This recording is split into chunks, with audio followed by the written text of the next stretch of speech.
immediately propels you to a duty-bound destiny in the public eye. Well, I'm better than William, so it's fine. Yeah, stab You've that. been helping him with the exam? Yeah, an awful lot. He needs a lot of help. From the hospital steps cameo... May we see your son, Your Royal Highness? Royal children have always been exposed to prying cameras, whether it's paparazzi or whether it's staff cameramen belonging to newspapers.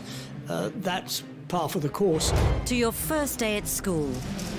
If you're a child in the royal family and you're hoping to grow up and go to an ordinary school, you can forget it. Everything is under constant scrutiny. Elizabeth and Margaret and other royal children have to live in this gilded cage, which has many wonderful features, but it's also a bit of a prison. As royal commentators dispel the myth of the monarchy, They ended up with the king doing the conga round the staterooms of Buckingham Palace. experts will break down key archive from crucial moments in royal history. It was a fairy tale created by the Grimm brothers. Anybody entering the royal circles needs to come with their A game. So prepare to discover what actually happens when blue blood runs red. What have you been doing in here all day? This is The Royals Revealed.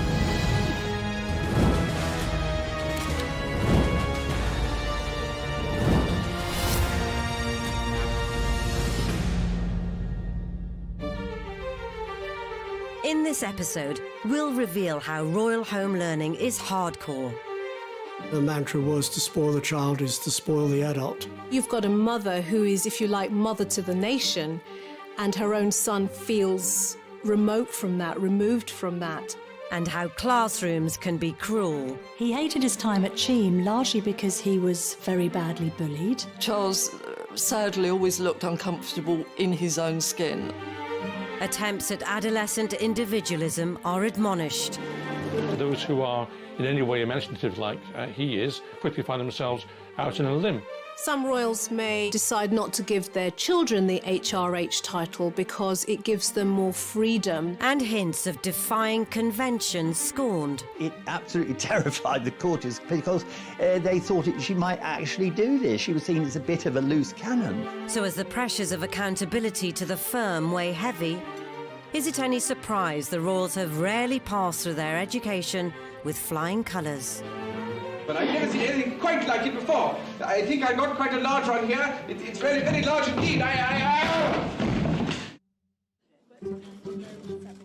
With the Queen now in her 90s, her childhood may seem like a distant memory. But the strength of character she has displayed throughout her reign was forged in her formative years. Thanks to the discipline of no-nonsense nanny, Clara Knight. The mantra was, to spoil the child is to spoil the adult.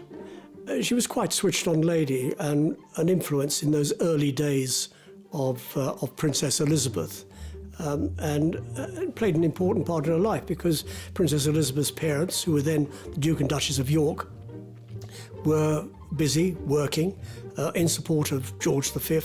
What Nanny said, Nanny was obeyed. There was a sort of tradition then among the royals and the English aristocracy to be, it sounds absolutely bizarre now given, current attitudes, but there was a tradition of being emotionally cold with your children. That was seen as a good thing. These orders had been instigated by Elizabeth's grandma, Queen Mary, the matriarchal force of the family.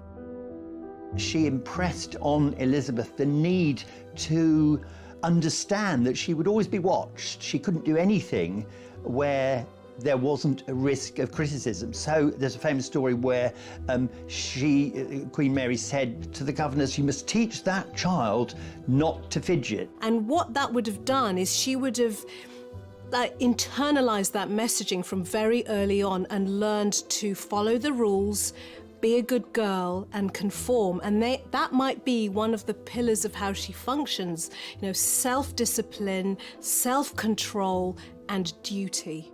And she seems to have learned that lesson incredibly well. Famously, she's supposed to have remarkable bladder control. She can sit through hours of sometimes rather boring events without ever falling asleep or having to get up and go out of the room. Nannies have been hugely important to the royals over the decades because, especially with the case with older generations, they have helped to bring the royals up. Royals used to be brought up on the nursery floor, and that meant that they didn't really see their parents until the evening. So the nanny isn't only there to educate, but also to feed, to comfort, to reassure, to help build confidence. So they're hugely instrumental figures. Elizabeth and Margaret and other royal children, right up probably to the 1960s, had this emotionally, what's a good word for it, detached from their parents' kind of childhood, combined with the huge pressure of being royals, of having at some stage to take over royal duties either as the monarch or as, you know, if you were the second son, as the spare, and the other children of the monarch who have to live in this gilded cage, which has many wonderful features, but it's also a bit of a prison. Princess Elizabeth sort of took it in her stride with all the nannies and governesses that looked after her. Elizabeth had a French governess, taught her French, and to this day the Queen speaks French. Goes down extremely well. So all these people who played a key role in her early days would look down from the heavens and say, gosh, we did a good job, didn't we?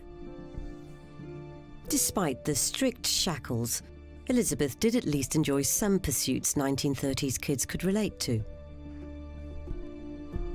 But as her uncle looked set to abdicate the throne, it would change her life forever. The Duke of York is next in line for the British throne, and next to him in succession is his eldest daughter, the Princess Elizabeth, shown here with her father and mother. It wasn't inevitable that she was going to become queen by any means, because no one knew at the time what was going to happen to Edward VIII. But it was always on the back of people's minds that should Edward VIII not marry or not have children, that Elizabeth was next in line. So as George VI took the throne, it was time to start shaping up for her future. She was allowed, and against all protocol, her father allowed her to look through the red boxes, you know, the documents from government that she had to look through and sign, or he had to look through and sign. She was getting more constitutional history lessons than Princess Margaret, which was something that caused discomfort between the two sisters. And so it was always the case that George VI and the Queen Mother had to prepare Elizabeth for the throne. But outside the palace walls, there was much more Elizabeth had to learn. And her next move would be totally unexpected.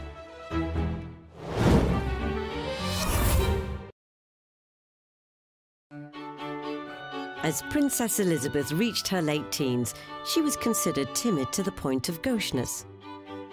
And now, as the heir to the throne and with the country at war, it was imperative to try and change that. When Princess Elizabeth joined the Auxiliary Territorial Service, she felt that it was time for her to do something. She had been a brownie, she had been a girl guide, she'd been a sea ranger. She wanted to do something useful. And so, at the age of 18, she duly swapped the pageantry of being a princess for boiler suits and oil-stained fingers. She felt that she should be leading by example, even in those early days. It's easy to be cynical and say, oh, this was just good PR. But there certainly was a PR element, but there was also a genuine feeling. Elizabeth had a genuine sense that she should do this. I think we're getting more clues about the real Queen from the ATS stuff. I think she's been more revealing. She's not doing that by being all singing or dancing, but I think she was marinated in this kind of royal duty role and always looking like the little princess and almost being quite motherly to her sister as well, and being very ladylike. And suddenly it's an almost unisex role where she can use her skills and her brain in work that was known as man's work in those days. And she was clearly very good at it. She still loves to show off that she can do all of that kind of thing. So I think she probably knew this was going to be her only chance to revel in a life like that, because after that it was going to be all about crowns and elegance and being incredibly ladylike. There was also the chance to experience the freedom of having her own set of wheels. She suddenly was out in the wider world. She wasn't living any longer in a palace surrounded by servants. I mean, she certainly went back to that, but it would have given her a glimpse of the wider world, and it would have given her practical skills. Though she was careering around in trucks in her teens, the Queen has never had to take a driving test. Queens don't take tests, certainly not in those days. She learned to drive on the private estate. She doesn't drive on public roads at all, so there's no need to take a test. She's a good driver even today. I've driven with her, never worried at all. But if there was a trace of the regimented lifestyle being eased, that all evaporated a few years later with her father's death, as the premature end of one reign meant the sooner than expected start of hers. The biggest test for Elizabeth certainly came when her father died. And I think also Elizabeth, she did have a strong sense of the history of the royal family, and she knew that her situation as a very young woman becoming the monarch of what was still then a pretty big empire, was paralleled by her ancestor Queen Victoria, who became queen at a very young age and was remarkable in very quickly getting a grip on what was seen as, in Victorian times, an even more difficult task for a young woman. The shock of her father's death was trauma enough. Then Elizabeth had to step into becoming queen at the age of only 25. Now, when somebody experiences the traumatic loss of a parent, sometimes their way of dealing with it is to throw themselves into work. And I wonder whether this is something that she did. She just focused on her duty. The narrowness of her education was the perfect preparation for being the monarch, because she's very single-minded. She hasn't been distracted by all sorts of other intellectual possibilities. And so that focus has enabled her to hardly put her foot wrong for decades while she does this one job that she's really, really good at. But no matter how well she took to becoming the monarch, her sense of duty had a knock-on effect for her own offspring. Charles was a lonely child, primarily because the Queen had to go off and do the job for which she was anointed to, and therefore had to leave the children around. Prince Charles was only 3 when his mother became queen and knew no different. So from that point onwards, his destiny, his path was marked out before him, even when he was just a toddler. You've got a mother who is, if you like, mother to the nation, and her own son feels remote from that, removed from that. And I wonder whether, from his point of view, that psychological and emotional bonding and closeness didn't happen in a way that made him feel secure with her. By the time he was 8, the Queen and Prince Philip decided Charles needed the company of children in a classroom. Someone said he thinks too much for someone so young. And throughout his life, but especially when he was a child, it's very clear that he was, I wouldn't say oversensitive, but certainly more sensitive than would work to his advantage. So Charles became the first heir to be educated outside the palace. He hated his time at Cheam largely because he was very badly bullied. I think he didn't particularly enjoy being away from home and was terribly homesick. The students there seemed to perceive that if they befriended Prince Charles, they would be accused of sucking up. Even Sports Day, supposedly one of the highlights of the term, brought the embarrassment of having to introduce his parents to his classmates. And his exacting father wouldn't have been impressed by his aptitude for competition. Philip's answer? Get tougher. He's making the decisions about what happens to the children and where they're educated.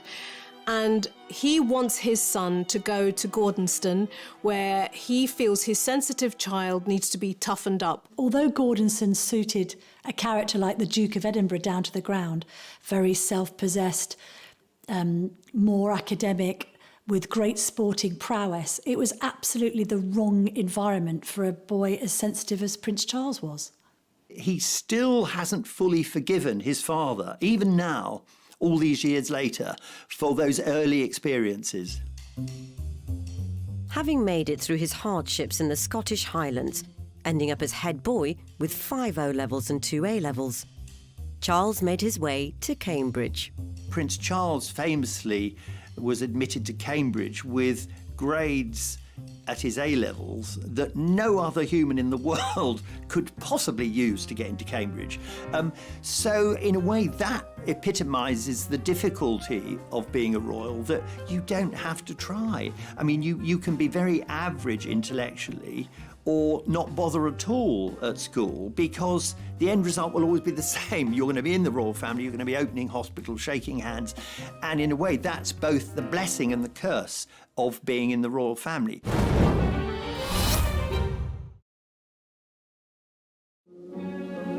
Prince Charles, the future King of England, becomes a college freshman. Lord Butler, Master of Trinity, greets the Prince, who will major in archaeology and anthropology. The heir to the throne looks like his mother and walks like his father. I think you have to remember, for Charles, there wasn't a comfort zone. So although we're seeing a guy here that is well out of his comfort zone, that comfort zone never existed. Charles, sadly, always looked uncomfortable in his own skin. Charles's grandfather and great-grandfather were both students here. Well-wishers shouted, "Good luck," and the Prince replied, "I'll need it." And I love the way that he kind of cracked open a royal gesture that is used a lot in emergencies here, which I call the pointless point. So when in doubt, they point at things, but it makes them look engaged, but without actually speaking. And you can see him, apropos of nothing, just pointing here. So he was clearly feeling uncomfortable. I talked to someone who was at Cambridge at the same time who said that Charles was always on the edge of things. I mean, he did join in formally, but it was always difficult for him, impossible, in fact, to be treated just as one of the other students. Do you know, I actually saw him there. We had a school day outing at Trinity, and imagine a load of giggly schoolgirls, and he walked across the quadrangle behind us. Well, can you imagine? He was always easily embarrassed. His cheeks went absolutely crimson. Undoubtedly, his most striking contribution to student life was as a member of the college's drama group. And here I am, showing just how adaptable the sports commentator can be. All alone on in a deep-sea fishing boat with just my rod and line, the great unknown, a few helicopters and ASDIC, but yes, I do believe I got a bite. I think he threw himself into theatre because that is what was the one aspect of schooling life that he had enjoyed and that he was actually quite good at. His versatility encompassed enthusiastic sports reporter. Take up the straight. This is most exciting, ladies and gentlemen. I've never seen anything quite like it before. I think I got quite a large one here. It's very, very large indeed.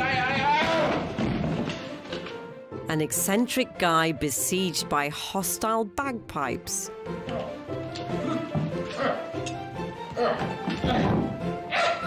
And he also enjoyed, when acting, playing the fool. He enjoyed a bit of comedy.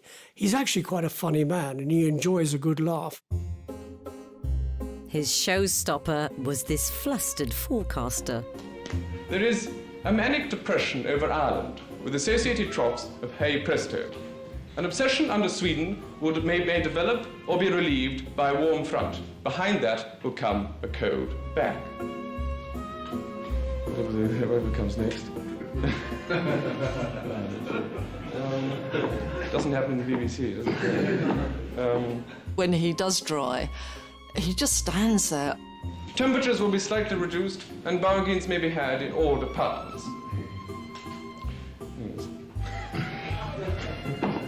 See how we need a dress rehearsal. And his cheeks go absolutely livid and we can see them getting redder and redder and redder, so we know he's dying inside. Oh, yes, he is. But I suppose, you know, he'd been pushed at Gordonston, he'd been pushed all his life. You could probably hear the Duke of Edinburgh yelling at him, "You should never have done this anyway, but now you're up there, you've got to finish it." Fortunately, he remembered his studies better than his lines and wound up with a 2-2.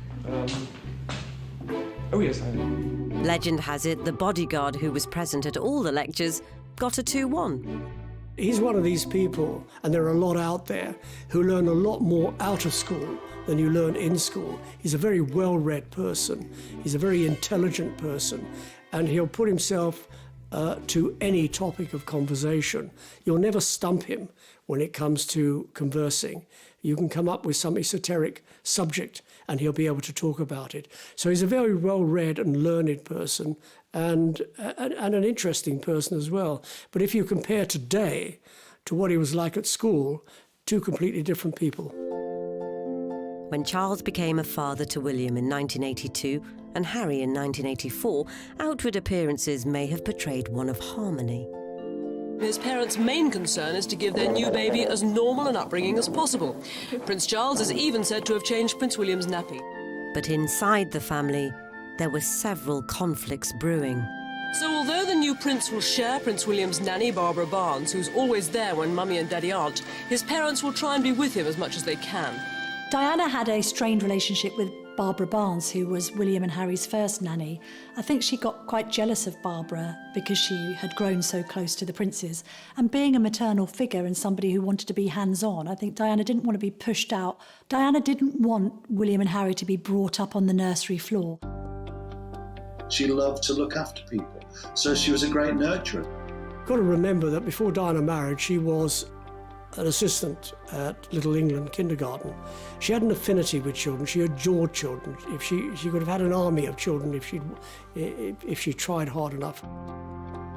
We have all seen those pictures with her outstretched arms, hugging William and Harry. She ripped up that royal handbook. Why? She's a product of different times. You know, perhaps a lot more psychologically aware about what her needs were. She knew what she wanted in her life. She wanted to be hugged. She wanted to be loved. Royal staff witnessed this contrast to previous generations firsthand. When I was working at the palace, William and Harry were just like normal children. They knew that their mother was special. They knew that their father was special. Their grandmother was the Queen, but it didn't go to them. They just behaved like normal children. William was slightly more reticent than Harry. Harry has always been a bit gung-ho. But they were normal kids. They enjoyed doing what normal kids do. And also, famously, she insisted, to the horror of some of the courtiers, she insisted on taking them to McDonald's. Diana gave them the high street. She gave them the movie house, the hamburger joint, the departmental store, the supermarket. Diana may have been fighting a losing battle to try and give her kids a normal upbringing. Why? Because they are privileged, they are royal, they're already in, if you like, that gilded fishbowl. That's where they are. But I think her attempts to do so may have given them some more balance. You know, showing regular people, taking them to charities, you know, seeing real poverty may have also been messages that they internalise so that they have a much more balanced outlook rather than just one worldview, which was narrow and privileged and remote. But even playtime was never really normal. But this year, at midday in the old fire station yard of Sandringham House, the Queen had laid on a treat for the press. A treat, too, for the grandchildren, who are allowed to play on the ancient appliance. There's a kind of an intentional gesture here that, no, this is just a photo opportunity. We do it to keep the press off our backs, and those kids will probably just stand there doing the royal thing, and the Queen will stand there next to them with approval signals, and all will be well. But what they hadn't reckoned on was Harry and William. It is absolutely hilarious. Diana's boys come flying out. Those boys have no heed of the camera whatsoever, and that's quite remarkable. They just see the fire engine, and it's Major Clamber time, and you can see Diana just standing there, not intervening, because clearly she wanted normal children, normal boisterous children. But the Queen is almost quietly imploding. You do not see the Queen using body language very much. It's as rare as hen's teeth. But there's a huge display here. She emerges anyway with an unusual hand gesture for her, meshed fingers in the clasp. And I think that's because she's holding on to her temper for dear life. She also, when she comes out, you can see her licking her lips, which is a sign that the adrenaline is beginning to build up, that all is perhaps not well in the firm at that point. And then you can see her face when she's watching them clambering around. And again, she's biting her tongue to not tell those children off. And it's very much old-fashioned royal parenting as opposed to Diana's hands off, they're young, let them have a good time. So I think Philip and Elizabeth, when they saw Diana doing this very modern version of parenting, not wanting to go away on official trips too often to be away from the children, I think they felt that Diana was taking it too far. And that's where we reached the point where duty and private life come into conflict. I think the Queen, Charles, and Prince Philip felt that Diana was sacrificing duty to some extent to this notion that she had that she should be an ordinary mother. But did Charles's worries have an even more damaging effect on the family dynamic? Someone said to me, Charles was jealous of all the attention that William and Harry got from Diana, which takes us into the whole psychology of perhaps Charles needing someone to mother him. Ever since Prince Charles became the first heir to be schooled outside the palace, any subsequent royal foray into education has grabbed the media's attention. Royal children have always been exposed to prying cameras, whether it's paparazzi or whether it's staff cameramen belonging to newspapers. That's par for the course. Royals kind of have to make a fuss of their children's first day at school because we demand to see the pictures. For William and Harry, this fascination began at nursery. Prince William is an old hand. He went to this school for a year. The Princess of Wales made sure young Harry was centre stage for the well-practised wave. I'm not sure the royal children particularly enjoy it, but it's just a royal rite of passage. 2 hours later, the young prince left for home. He'd made a pair of binoculars and showed a joyous determination to beat the press at their own game. The Paps were a constant for every new first day that followed. William and Harry started their schooling life at Wetherby Prep before moving on to Ludgrove and then going to Eton. There was an idea that Charles and Diana wanted a degree of localism towards their son's education because Charles had had such a miserable time being sent away to board at Gordonston. And I don't think Diana wanted the children to be too far away either. Apparently, to tease these old Etonian advisors, she said, oh, I really think we should look at sending William and Harry to Holland Park Comprehensive. It's a big state school just around the corner, around the back of Kensington Palace. And of course, she didn't mean this, you know, but it absolutely terrified the courtiers because they thought she might actually do this. She was seen as a bit of a loose cannon. Royal favourite Eton played host to both boys' secondary education. If you're a child in the royal family and you're hoping to grow up and go to an ordinary school, you can forget it because like nannies and governesses, public school is just seen as an essential part of growing up as a royal.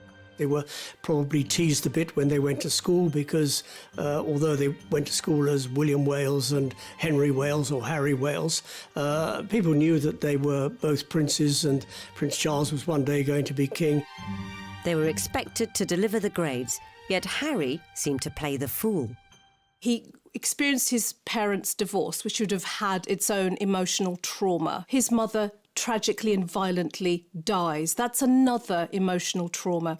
At 17, he's called a pothead, so he's already rebelling, a lot like lots of different young people do. It's a developmental stage, saying, I don't want to follow my parents, I want to follow my peers.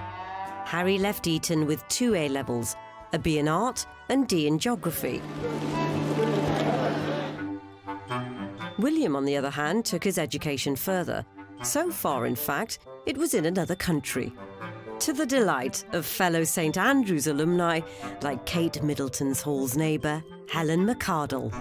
Those of us who were residents in St Salvator's Hall were taken into the common room, and we were told at that meeting that, you know, in no uncertain terms, we couldn't speak to the press about him.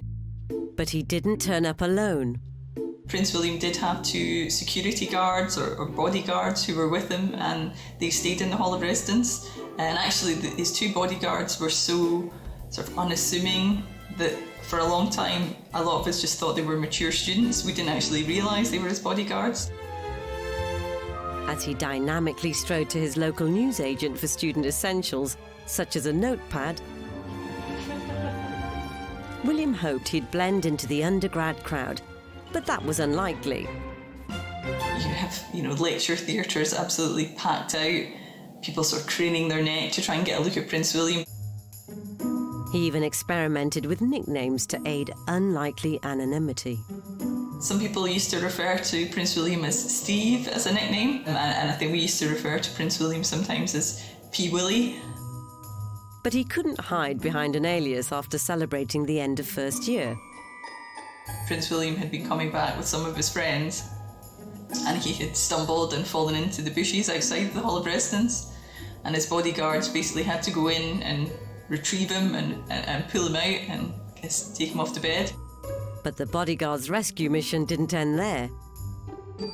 Some of the people whose bedrooms overlooked the front of the halls and overlooked these bushes had been, taking photos outside of the window, and apparently the bodyguards came round to confiscate the film from their phones. William had also been the centre of Hall's matchmaking gossip. So definitely in first year, everyone did notice that Kate and William spent an awful lot of time together. You would see him standing outside her room, maybe in the doorway, talking to her. You would see both of them coming and going from lectures together. You knew there was definitely a close friendship there. By the time of their graduation, Kate and William were very much an item, as all the family turned out in support. William Wales. This was a proud day for the family and an occasion with its own quirky traditions, like being patted on the head with a leather pouch containing a fragment of the trousers of a 16th century preacher. Peculiar, you said it. The perfect curtain raiser, then, to a royal life. Meanwhile, it was no surprise that Harry had ditched education to pursue a life in the army.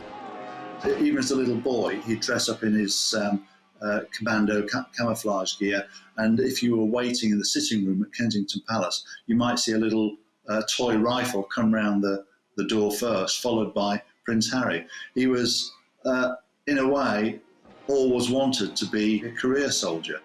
For the first time in his life, he realised he was really good at something. Much had been made of his academic record by himself, actually. He used to laugh and joke that he wasn't academic and couldn't get good marks in anything. Harry had gained a place at Sandhurst, despite having not been to university, and even more remarkably, was eventually selected for the elite Apache co-pilot gunner course, which put him on a collision course with William, now himself a qualified pilot with the RAF. The brothers had always enjoyed a healthy rivalry throughout their lives, from impromptu sprints to cheeky fouls on the football pitch. Both are quite stubborn. Both are extremely competitive. The military brings out a spirit of competition, and I think there may have been resentment on William's behalf that Harry got to serve on the front line and he didn't.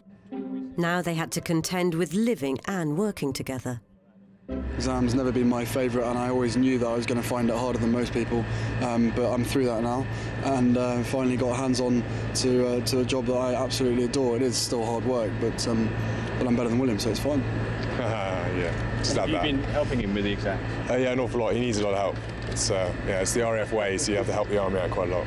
Banter is always a dangerous game to play when you don't use a lot of eye connect and you're not completely tuned into the other person, and the other person, particularly if they begin to change, if they begin to grow up, if they begin to want to be seen in a slightly more dignified way at times, and you've still got this chipping away banter, it can turn into conflict very easily. And so, you got off the ground yet? Sorry? You got off the ground yet? I've just got off the ground, yeah. Okay. Thank you. Thanks for asking. What you've also got here in this plot twist of a dynamic is one is always in the one-up position because he's heir to the throne. So you've got the other brother who may feel that he often has to prove himself. This is quite a special moment for you two, isn't it? Because this is possibly the last time you'll be living together. first and last time we'll be living together. I assure you of that. It's been a fairly emotional experience. Yeah. How much inter-service rivalry is there between you two? None at all. No, not at all, really. I mean, everyone knows the Army's better than the I'm an old RAF. cavalry boy anyway, so it's fine. There's good bands between Army pilots and RAF pilots, obviously, as well. And the Naval pilots just, in the background, they didn't do anything, so it's fine. In terms of body language, there are a few flashing warning lights here, because banter's great, but it can become not great if you go out of kilter. Well, bearing in mind I cook him and feed him basically every day, I think he's done rather well. You told us the other week that he did all the washing up. He does do a bit of the washing up, then he leaves most of it in the sink, and then it comes back in the morning and I have to wash it up. Oh, the lies. Unbelievable. And when you watch people who are very, very good at banter and continue to be good at it, when they're joking about the other person, and the joking can be quite vicious, I mean, William, very humiliating with Harry, keeps bantering him back to being a naughty boy that won't do the washing up, oh, he snores, all these kind of things. And that, if you're going to do that, you can maybe get away with it, but your body language needs to be in tune. You need to be watching one another all the time and checking that that's not hurting, that you're not getting annoyed with that, and that you're in the right circumstances. And it's somebody's birthday on Sunday. Are you a bit nervous? Any presents you want your brother to get for you? Basically, he's probably only literally just realised that you said that now, and hasn't got me a present, but I wouldn't expect anything else anyway. I'll be lucky to get a card. It's not obvious that he's growing old, is it? With a brotherly Ahead of him, all the strangeness and the razzmatazz of being the son of the future king. Wonderful, this news about Princess Margaret having a baby. I think it's gorgeous. We've even placed bets on what they'll be called. Have you any choice of a name? Not really, I hadn't thought about it. Perhaps Hugh, a Welsh name. A Welsh name, you think? Yes, I think so. I actually think they should have called him Henry. I like the idea of Henry the Ninth. Henry the Ninth! With Prince William, a father of 3, and Harry welcoming Archie into the world, scrutiny surrounds how the new generation will be raised. And the Cambridges have gone down a traditional route. Sometimes their nanny, Maria, wears her Norland nanny uniform because when in public, everyone needs to be dressed appropriately. So what makes a Norland nanny a cut above the rest? So Norland College has been around for 128 years. It started initially as a training institute to train young people in working with young children. Norland has worked with many different families, including royalty, all around the world. And we do work hard to ensure that, whoever our graduates go on to work with, that it remains confidential. They may blend in, but do they look familiar? The urban myth is that actually Mary Poppins was role modelled on the nursery nurses that Norland generated. In fact, the uniform or the costume that Mary Poppins wore was very closely linked to the uniform that the nursery nurses first started to wear in those days. And this idea of having a uniform, if you like, for your role was one of the key ways that our founder tried to distinguish the nursery nurse role or the nanny role from other staff in the household. Their discretion isn't the only Secret Service element.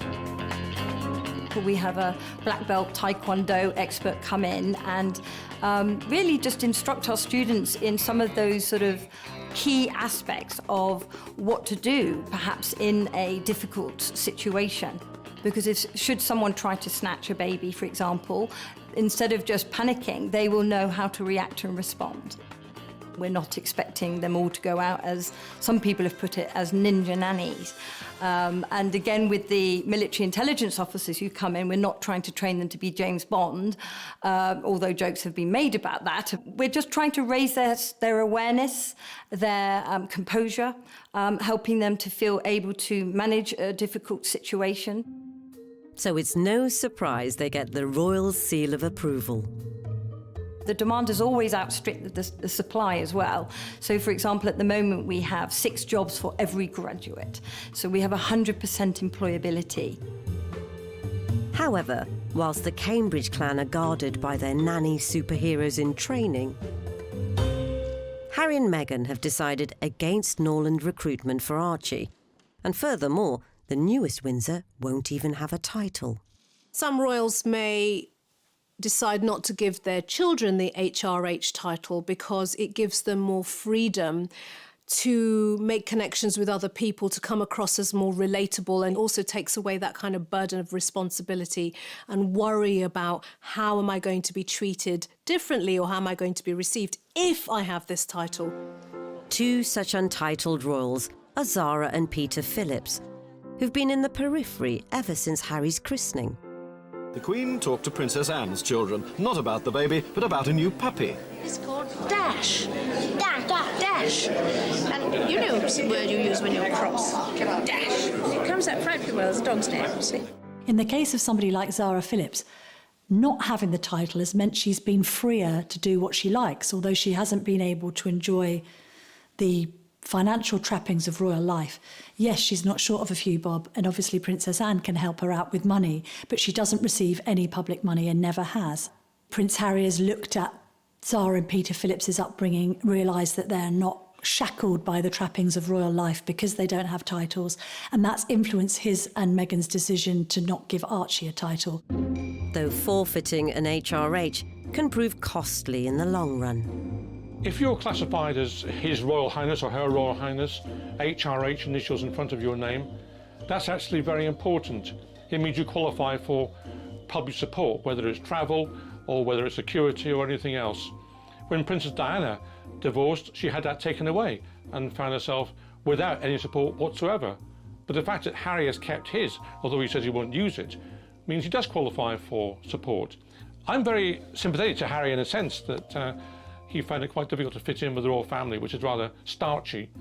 And those who are in any way imaginative like he is, or his mother was, quickly find themselves out in a limb. So whilst Harry has shunned protocol, is there a chance even the future king and his wife might mix things up a bit? I think there is going to have to be a discussion when it comes to Prince George's schooling, because royal parents are informed by their own experience. William really enjoyed Eton, so no doubt wants the same for his own sons. Equally, I think Kate enjoyed the co-ed environment at Marlborough College. Bearing in mind Marlborough has been the subject of royal visits down the generations, it's a world away from a state comprehensive. Schools love the idea of having a royal there, and they probably all vie for the idea of trying to coax a royal into their establishment. But at the end of the day, it's the parents who decide. And the parents decide off the back of whether the child likes it or not. So it's not a done deal. Kate and William are, by all accounts, they're just like normal parents, whatever that means. They're very affectionate. The Duke and Duchess of Cambridge really appear to have stepped up to the plate. The institution has learnt that it's very important, if members of the royal family have children, they should be allowed to have that quality time in the early years of the child's upbringing, to be there for them, to be there in the morning, to be there at bedtime, to be there to pick them up from school. Also, if you look beyond Prince William, and I appreciate that's some time away, but you see Prince George and Princess Charlotte and Prince Louis lined up.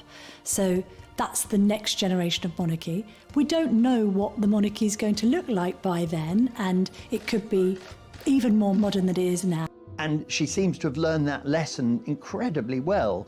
Famously, she's supposed to have remarkable bladder control. She can sit through hours of sometimes rather boring events without ever falling asleep or having to get up and go out of the room. Nannies have been hugely important to the royals over the decades because, especially with the case with older generations, they have helped to bring the royals up.